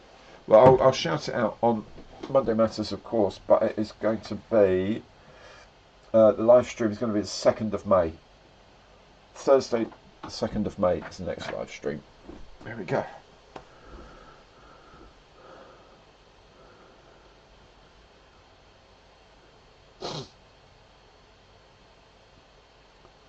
Ben, you haven't missed much of me. Missed me musing about music. Musing about music. Putting a decal on something very, very, very small, and that's about it, mate. So welcome back here.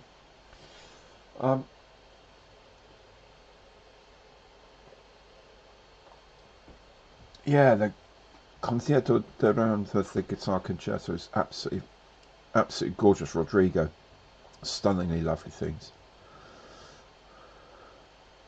Moving your cows, yeah. Hope you're a farmer. I do know what you mean. Yeah. Hey ho. Darren, hi. How you doing, fella? Glad you can make it. Glad you can make it. Right, so I'm going to do the crazy thing now of trying to put these two parts of the fuselage together. Oh, okay. It does actually have something to hold it all. Oh, I see. All right. Oh, cool. Yeah. Okay. All right. Let's try that. Led Zepp, yes, Phil, you're right. Great stuff. Great stuff. Oh, oh, oh, oh. There we go. I'll balance that on a knife edge. So make it a lot more dramatic than it actually is, you know. It's like a bit of dramatic tension in my builds. Goodness knows I get enough of them. Some of the stupid things I've done recently, I tell you. Half of it don't make the camera. Some of it does. Some of it doesn't. Right, so let's get this all settled in. Like that. Right, and now put the other half of the fuselage together. Oh, ho, ho, fits like a fuselage. There we go. Push that down. Yeah, yeah, baby. Ha ha. Darn. Gosh darn. That goes together pretty well. Get that capillary action going there. Just to hold everything in place.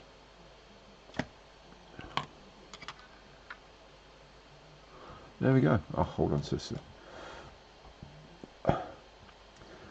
Andy, bucket list, see an opera at Glyndebourne. Absolutely bleeding love opera. Maria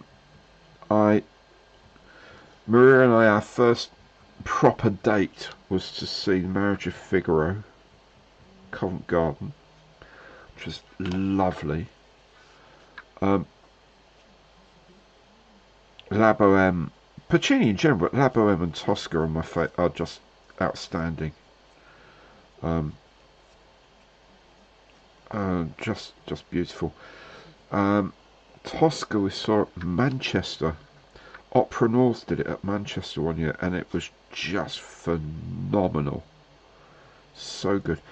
I've got, actually, I must watch. I haven't watched it in ages. If I get the DVD player to work again, I've got a DVD of Zeffirelli. Franco Zeffirelli did a film of Tosca, and it was filmed and broadcast live from the proper locations mentioned in the actual opera.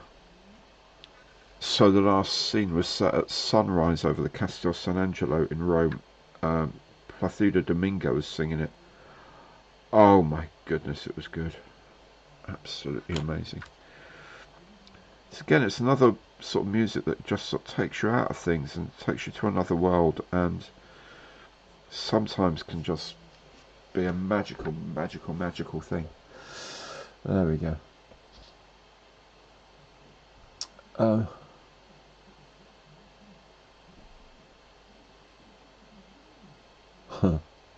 Yeah.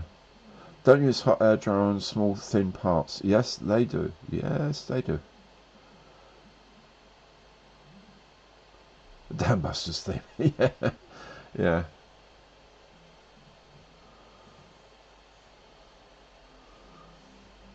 And Carmen is a brilliant opera. Really love it. So it's our first we went to see together. I've seen quite a few operas over the years, but that's a really nice, accessible music, lovely music, famous music, but also other bits that you may not have heard before that are just divine. Absolutely divine. Great stories. If it's done well, they're amazing, because it's like musical theatre, and if it's done really well, the theatre's got like translations up above the stage, so you can understand what's going on.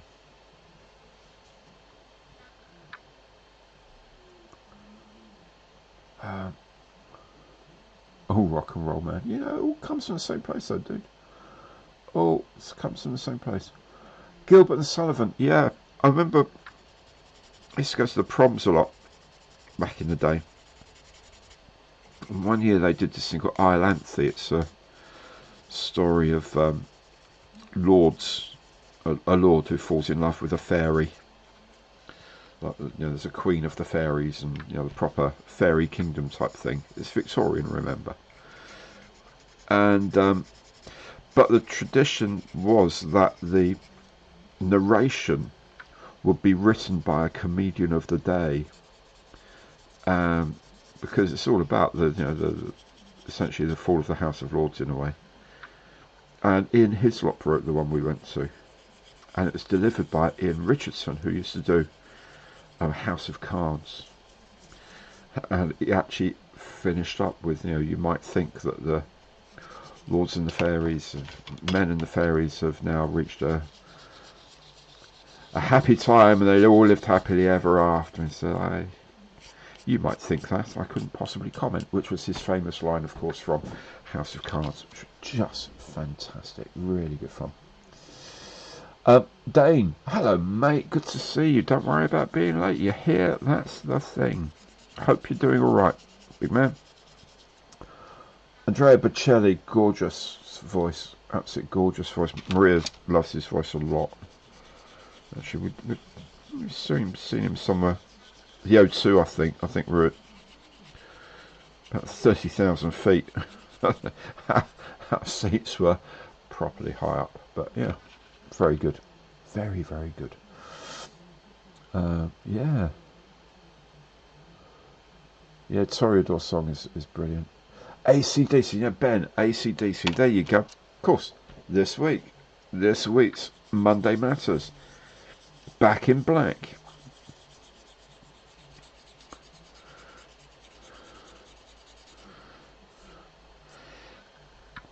Yeah, there was a T-shirt you can get, and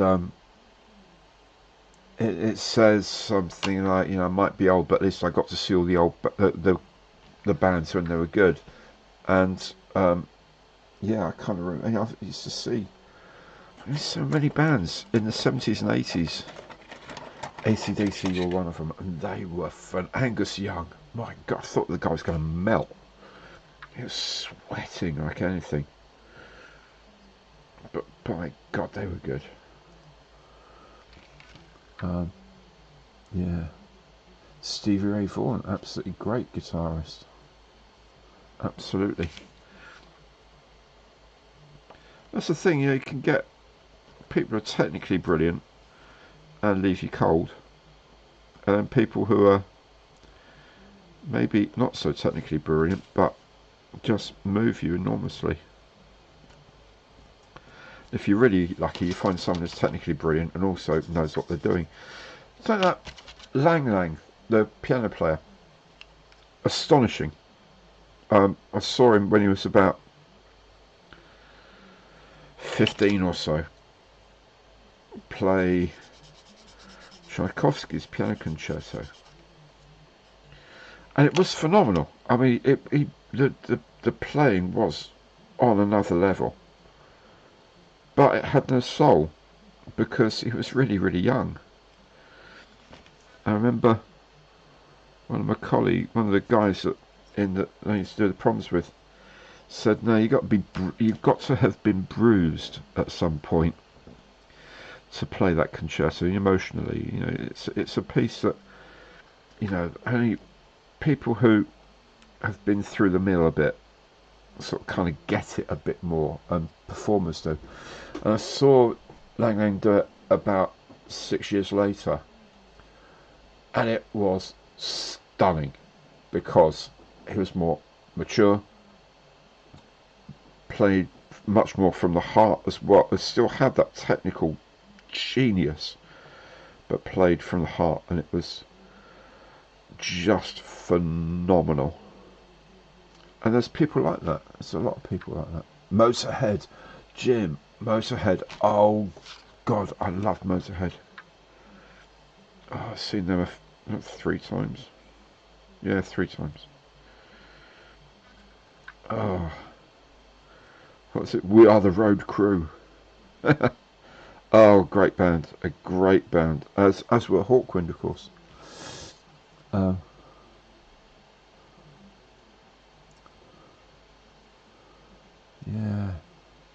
yeah, yeah. Saw AC/DC at Sheffield Union, 79ers Death for a Week. I came out of a Motorhead gig at the Hammersmith Empire and I couldn't hear for 2 days. It was just brilliant. Then taking it back to the proper old days there, Slade, they were a great band too. See, this is why I like all you lot, because you know, you speak my language, whether it be your punk or your classics or your AC/DCs and Fan for the Common Man. Yeah, actually I should do. If I could afford the license fee for that, I would do. That's a great piece. The original piece is great as well, but it's also a really good piece, the way they did it as well.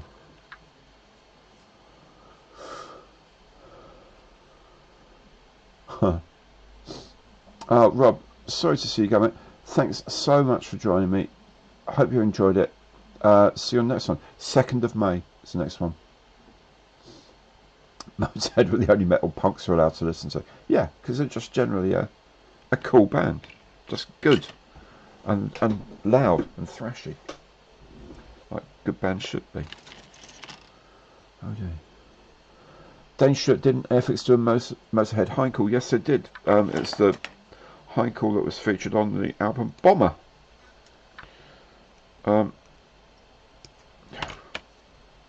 Sadly, I did have one. I got it and then I sold it on a well-known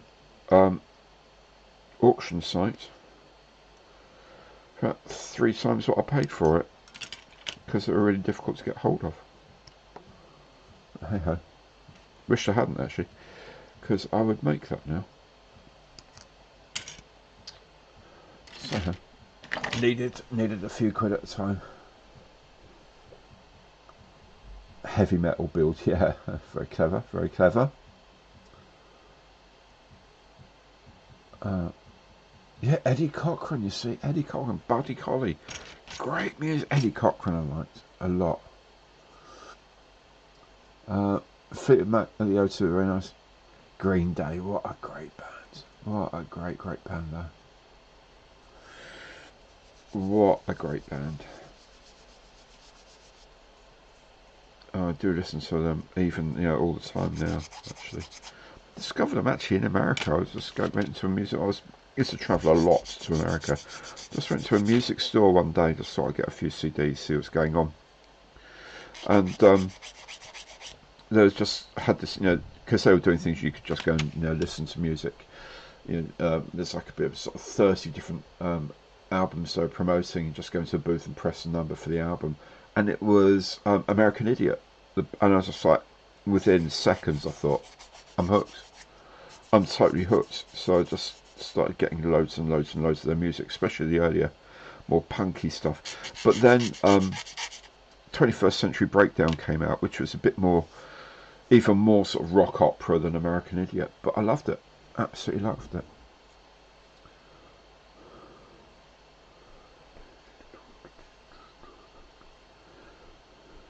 Huh. Metallica. God, you remember them too. Okay. Yeah.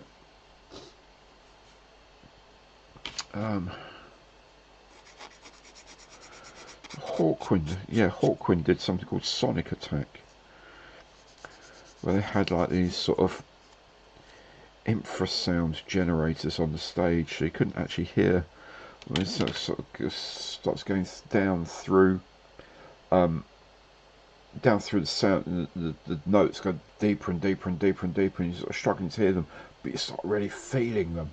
Whoa, absolutely bonkers. Ska. Now, thank you for mentioning reggae, Andy. Ska music. Absolutely love ska music. Properly love it. Oh man, that makes me very happy.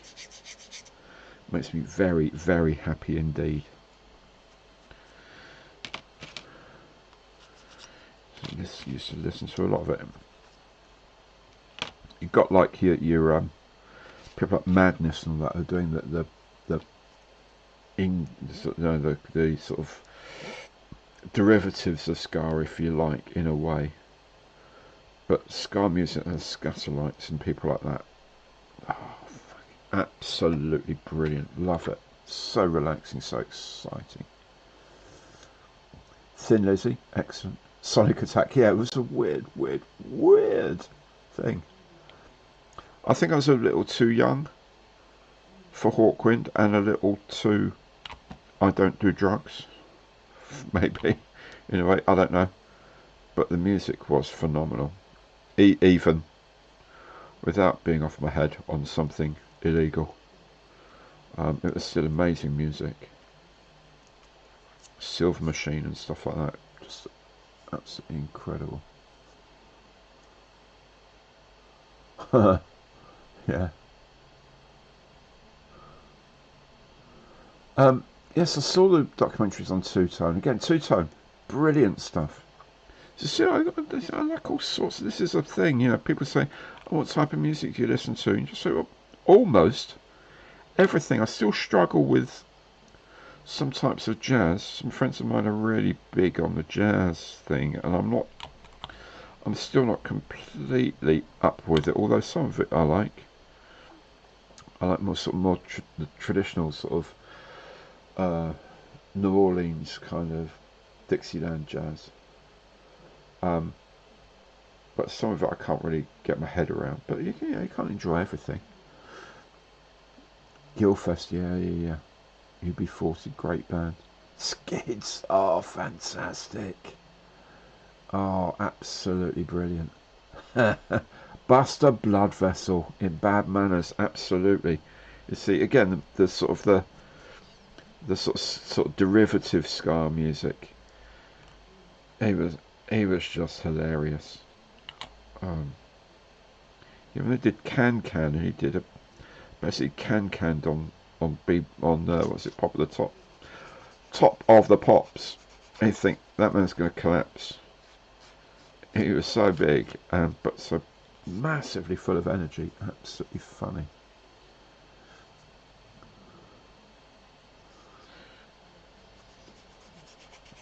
So, Andy, a lot of so-called heavy metal, I kind of think, yeah, do you know what? That's all right, but it's not real heavy metal. I can't really say that, can I? Yes, I can. I'm going to. It's my channel. I can say what I like. It's not that great. And I think they try too hard sometimes, frankly. They try to be too shocking or too loud and you know, like death metal and stuff like that. So yeah, it's kind of like whatever, guys. Go back to your mum's garage, you know. And do you know what I mean? I don't really want to be disrespectful, but you know that's how I feel sometimes. Paul, really good. Thanks a lot, mate. You take it easy, yeah. Take it very easy. Thanks for joining us. Glenn Miller, yeah, I used to listen to Glenn Miller with my parents as well, actually. Yeah, Howling Wolf.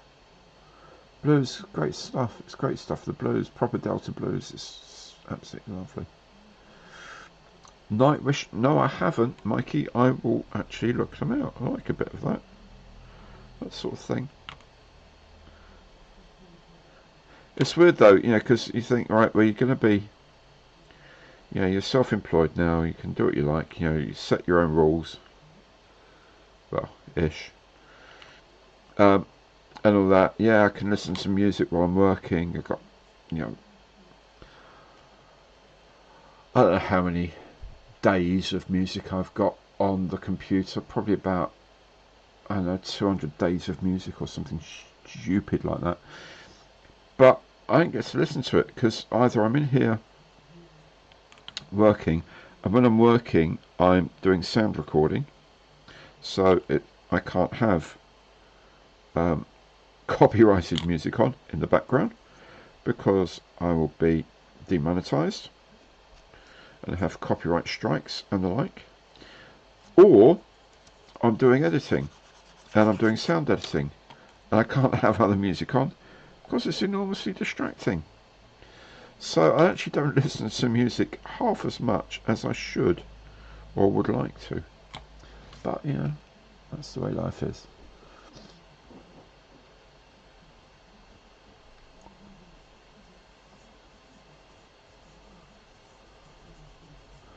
Richard, yeah, thanks for joining in, mate. See you in the next one too. Remember, 2nd of May.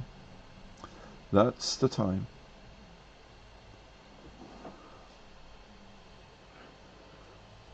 So, something else I liked. There was a series on BBC4 a while back now, called The Art of Drumming. And it was fascinating. You know, people don't think, oh, it's, you know, drummer, yada, yada, yada. But actually, like the history of drumming and the different styles and the different things. It was a brilliant program. Absolutely brilliant. Really, really a good watch. If you can get it on iPlayer or whatever, then I very strongly recommend you get it. You know, it really shows that drums are essentially an instrument just like everything else in the band. In a band, really, really good.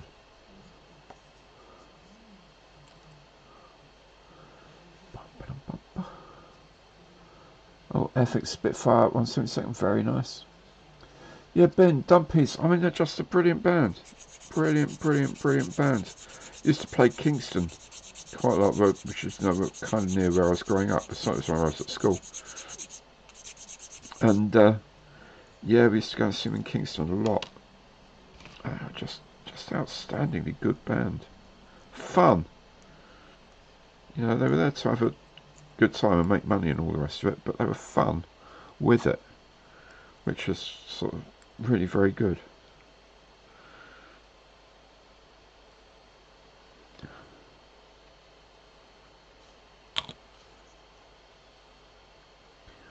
Racing a bit because there's 8 minutes technically left, and although, you know, we don't really care about things like this too much, and I'm hoping I can get the wings on before the end of the show. Do you know what? I mean, you know, 144th, that's a pretty good little fit, I think. That's pretty amazing. Oh, that's really good. Oh, happy with that. The other one's going to be completely out of line now. It's going to be absolute rubbish. But Gene Krupa, dude, amazing.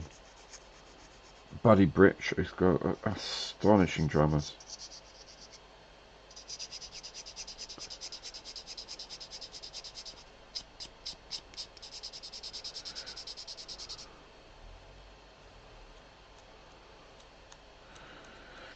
Yeah, there's all sorts of things. They've got clades and stuff like that. 3-2 clades and 2-3 clades. And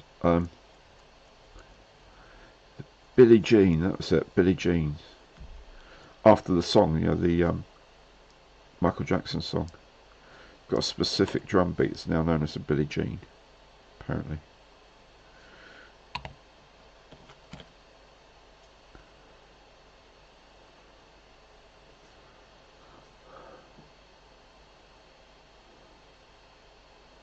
Excellent. John Bonham, yeah. Great stuff, great stuff. Huh. Yeah, Phil Collins, the that thing about drumming starts off with that classic Phil Collins, In the Air Tonight. Bit of drumming, you know. Absolutely brilliant.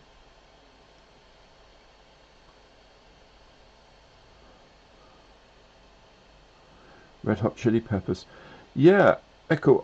I saw the other day again, I think on BBC4. Great channel, BBC4. There was a couple of shows. There's one about Kurt Cobain and Nirvana, and then they went on obviously with Foo Fighters, Dave Grohl on Foo Fighters, and they had a couple of gigs of them that I recorded that, you know, I'm going to watch later on. There we go, we've got the wings onto my little Beaufighter. Isn't it cute? Isn't it lovely? Yay! Amazing. What a lovely little kit. I might give up on 148th and just do 144th in future. Oh dear.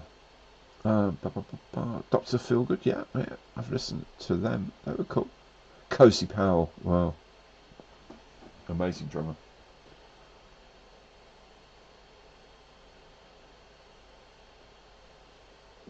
You got other like Keith Moon from The Who. What an astounding guy he was.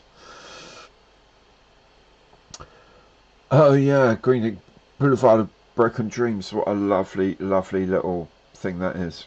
I like When September Ends as well. That's astonishingly beautiful. As well as all the big crashy loud stuff. They used to do some really beautiful little, almost verging on ballads, and they got a lot of flack from that from their earlier fans who like the more punky stuff. But I think it's just astonishing. Went to see Green Day the musical when it was on in Hammersmith. That was really actually very good. It ended the encore sort of thing was the whole cast doing Time of Your Life, but all strumming guitars, joining in one by one. I thought it was really nice. But opened with American Idiot. I was just great. It's like, this is what you're going to hear tonight. It's like, oh yes, oh yes, absolutely brilliant. Julian, thanks for dropping in, mate. Good to see you. Keep in touch.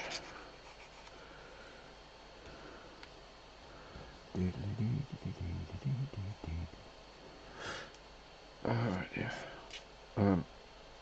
Yeah.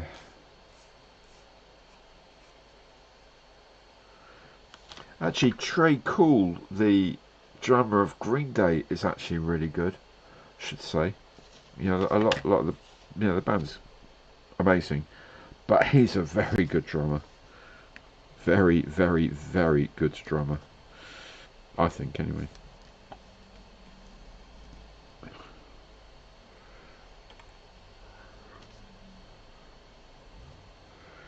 Give Me Novocaine, that's another really good one.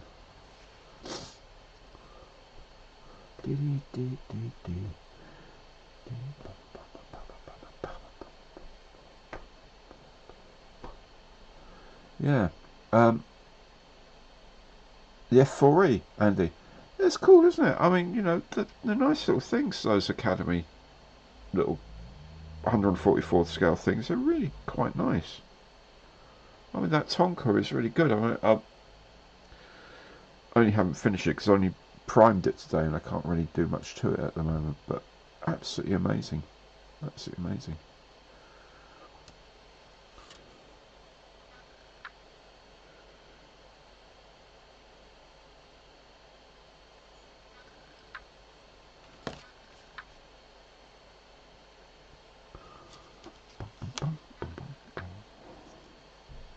Oh, that's not right.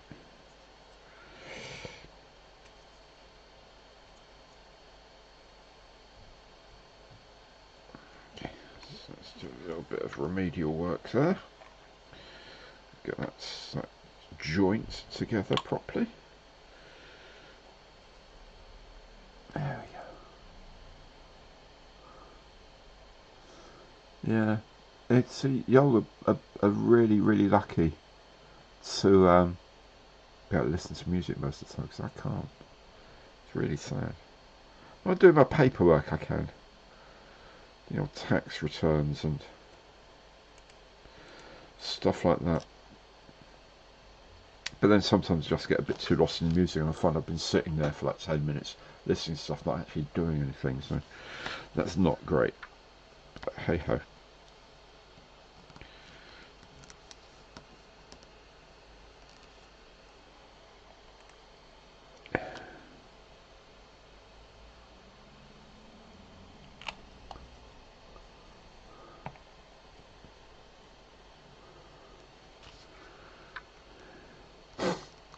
Um, yeah, 144th. It's lovely. 44th is brilliant.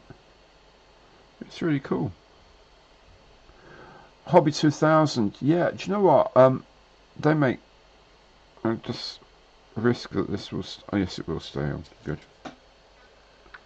Not only does it stay on, it's actually very nearly almost at the right dihedral. My God, I'm actually doing things properly.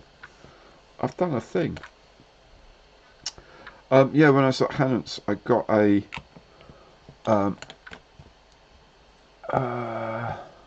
Hobby 2000. I got the F8, the Crusader in 48th. And that looks lovely. That looks really nice because it's Hobby 2000. I think they're brilliant because they get the plastic from a reasonably great kit anyway. Something like, you know, the P48, the Academy P38, sorry, or the Hasegawa or something like that. Then they get new cartograph decals for it, which look amazing. But they also give you the paint masks. Oh, and for some really stupidly low price, it's superb, really good. Hey, dude, Keith, g'day from Hobart, mate. How are you? Thanks for joining in. You've literally just caught us at the end of the 2 hours, but you know what? I don't mind. I'll happily chat for a little bit longer. Oh, excuse me.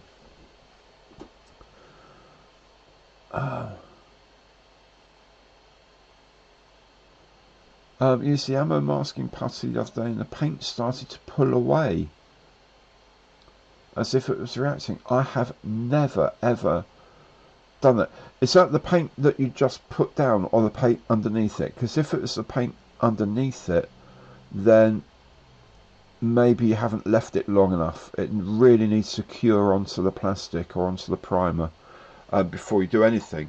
It's still sticky, so it still will take stuff off. If it's the stuff you've actually just put down, I don't know why it would do that. I've never seen it react because Vallejo Modelo is an acrylic.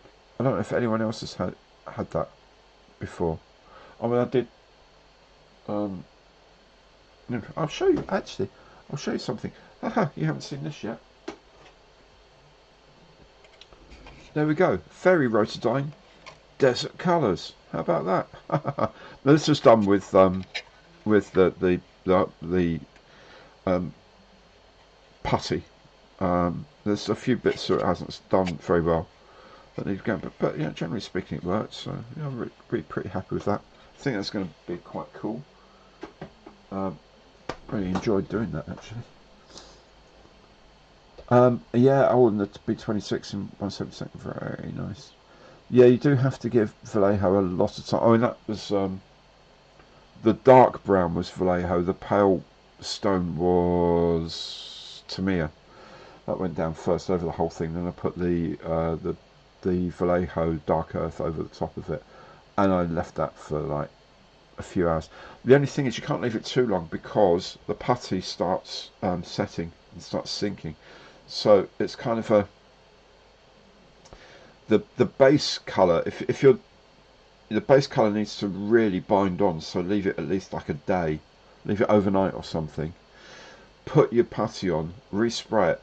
When the paint is kind of like set, not absolutely dry, bone dry, but it's kind of like, yeah, I can handle this now.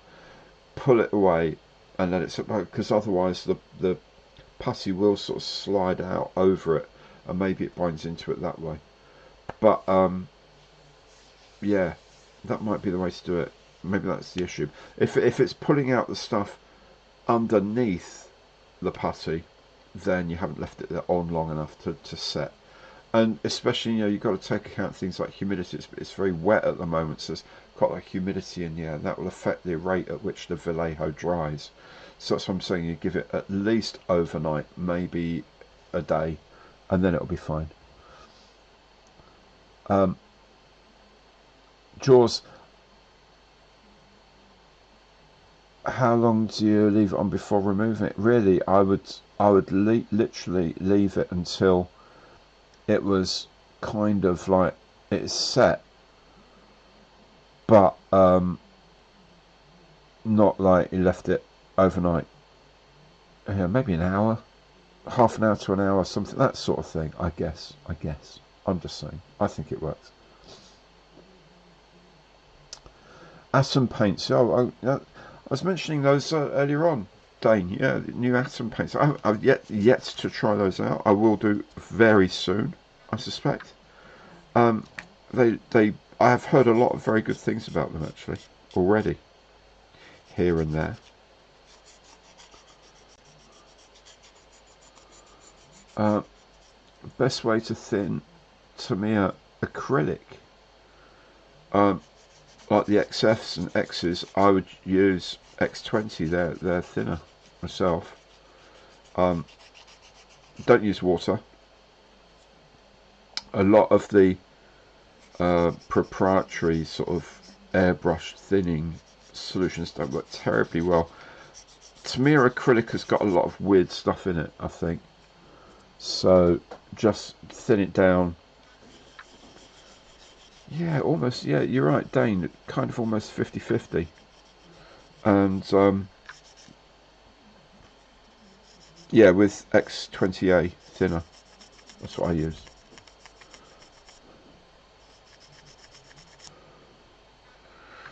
Yeah. George, oh, you're welcome, dude. Give it a go.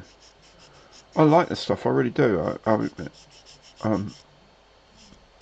really do like the stuff. It's a very good, flexible, easy to put down masking system, but you do need to use it before it starts settling, and you can't leave it on too long.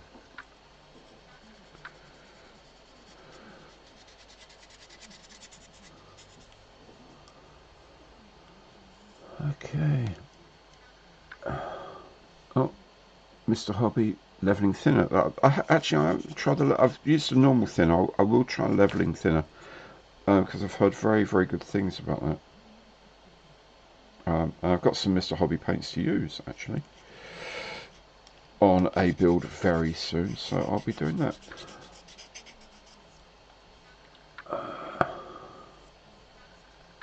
Yeah, white tack is white tack, blue tack is pretty good for these things as well to form a border, and of course that won't move then, and it's also a lot cheaper.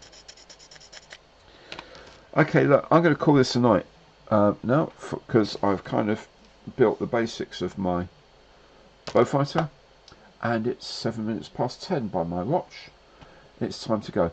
So, guys, thank you all so very, very much for dropping in today. Really good to see you all.